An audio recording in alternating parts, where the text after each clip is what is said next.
নমস্কার, কালচারাল টকিজের এক নতুন পর্বে আপনাদের সবাইকে স্বাগত। সম্প্রতি রবীন্দ্র সদনে স্রষ্টা জল নাট্য সংস্থার আয়োজনে আয়োজিত হয়ে গেল এক সন্ধ্যায় দুটি নাটক। চলুন দেখে নেওয়া যাক এই অনুষ্ঠানের কিছু ঝলক।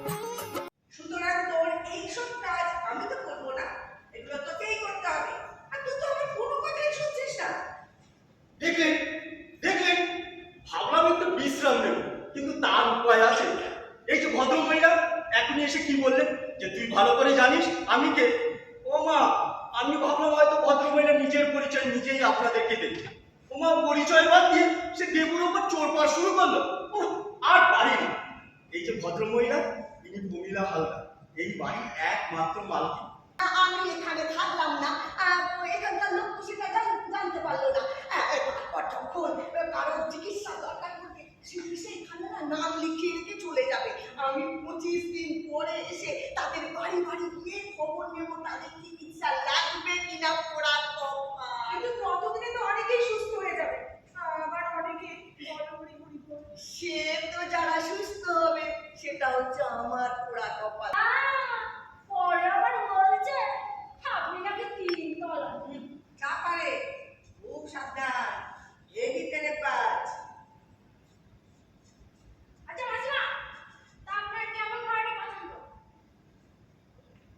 আমার সে তুমি কি পারবে? আমি তো চেয়েছিলাম তোমার বাবাকে, তুমি না এসে তোমাকে এতটুকু মেয়েকে পাঠিয়ে দিলেন। তুমি কি করে সামলাবে বলো তো এত ঝামেলা? মাসিমা, মাথাটা ঠান্ডা করো। বসু, আজ অনেক বছর ওর সাথে আমার কোনো যোগাযোগ নেই, তাই তো একটিবার শুধু আমার ভাইকে দেখতেই কলকাতায় আমার আসা। আপনি বুঝতে চাইছেন না, আপনার ভাই এখানে নেই, আপনি অন্য কোথাও গিয়ে খুঁজুন। আর দেখুন, আপনি কিন্তু অযথা আমাদের এরকম বাড়ির মধ্যে গিয়ে ঢুকে বিরক্ত করছেন। কিন্তু আপনি আসুন তো। জানি আমার ভাই এখানে নেই। আমি মৃত্যু নিয়ে অবসেস নই নন্দিনী। মিথ্যে কথা। মৃত্যু নিয়ে অবসেস না হলে কেউ এরকম অবান্তর ভাবনা ভাবতে পারে? অবান্তর ভাবনা? হ্যাঁ। আরে আরে এগুলো একদম আমার কথা নয়, নবারুণ ভট্টাচার্যের লেখা। তুই এখনো বাবার পড়িস না, বই পড়ার সময় কোথায়? সেই কোনকালে দৈনন্দিন জীবনযাপনের নিয়মিত চর্চায় কিছু বইপত্র পড়ে ফেলেছিলাম, তারই কিছু কিছু কথা মনের ভেতরে গাঁথা রয়েছে। এখন আর সেসব অভ্যেস নেই।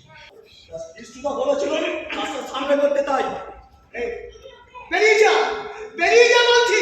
তোদের দেখলে কিন্তু আমার মনটা গরম হয়ে যাচ্ছে বলছি। কি মুশকিল দাদা, আমার উপর খামোকা রাগ দেখাচ্ছেন কেন? মাঝে থেকে চ্যান্ত ফেলে পালিয়ে নি, তোমার বলছিস রাগ দেখাচ্ছি কেন? কি অবস্থা, কি অবস্থা! নতুন জেনারেশনের সামনে নির্দিষ্ট কোনো লক্ষ্য নেই, জীবনের কোনো দিশা নেই। এতই যদি বোঝো তাহলে নিজে এরকম কেন করো? কি করি? হ্যাঁ, জেল থেকে ছাড়া পাওয়ার পর থেকে কি করছো? না এখানে বসে বসে শুধু মাল খেয়ে যাচ্ছ।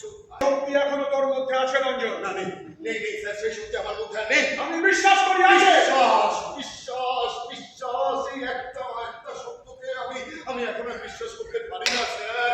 এখন আমাকে কেউ বিশ্বাস করে না স্যার, কেউ বিশ্বাস করে না আমাকে কেউ। কিশোরটাকে কোথায় গেল? স্রষ্টা জল নাট্য সংস্থার আজকে আমাদের দুটি নাটক অনুষ্ঠিত হলো। প্রথম নাটক হচ্ছে পরিচয় বিভ্রাট, নাটক অমিত পাল, নির্দেশনায় শর্মিষ্ঠা ভক্ত।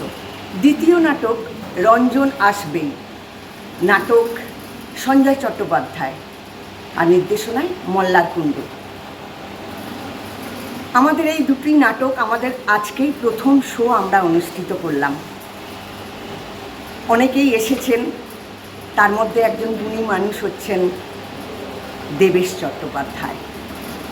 আরও অনেকে হয়তো এসেছেন, আমি সবাইকে দেখে উঠতে পারিনি কারা কারা এসেছেন।